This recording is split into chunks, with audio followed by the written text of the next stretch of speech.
सिंहबादि बाथ्रा बुङो नाथाय एन्जरबादिसो हाबा मावो। कांग्रेस दलनिफ्राय फिन खेबसेबाव बीजेपी सरकारखौ रावजों गाग्लोबदों।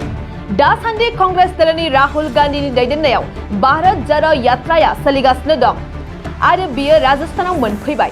बेयावनो मोनसे पाब्लिक मिटिंआव कांग्रेस दलनि प्रेसिडेन्ट मल्लिका अर्जुन खारगेया गोख्रों रावजों बीजेपी दलनि सरकारखौ सोंखारिदों। बीजेपी दल आरो कांग्रेस दलनि गेजेराव फारागथि लाबोदों कांग्रेस दलनि प्रेसिडेन्ट मल्लिका अर्जुन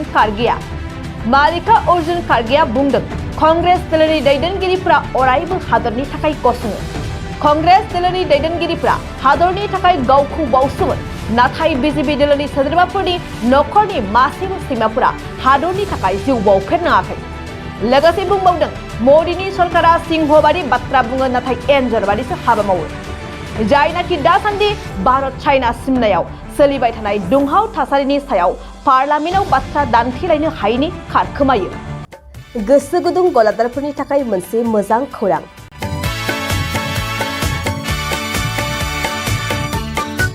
अदालगुरिनि रौता सारियालियाव खुंनो लानाय मिरु एबसुनि 50 बोसोरसालिया जथुमायाव एक्जिबिसननि थाखाय गलादारफोरनिसिम जर'खा फोसावनाय।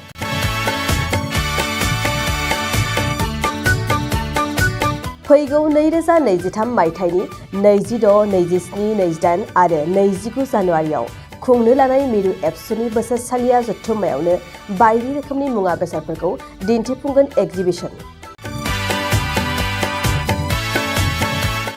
बे एक्जिबिसनावनो आबादारि, हेन्डलुम, टेक्सटाइल, फिचारि आरो हारिमु बायदि बायदि आयदाफोरखौ दिन्थिफुंनो थांखि लादों बानजाय आफादा।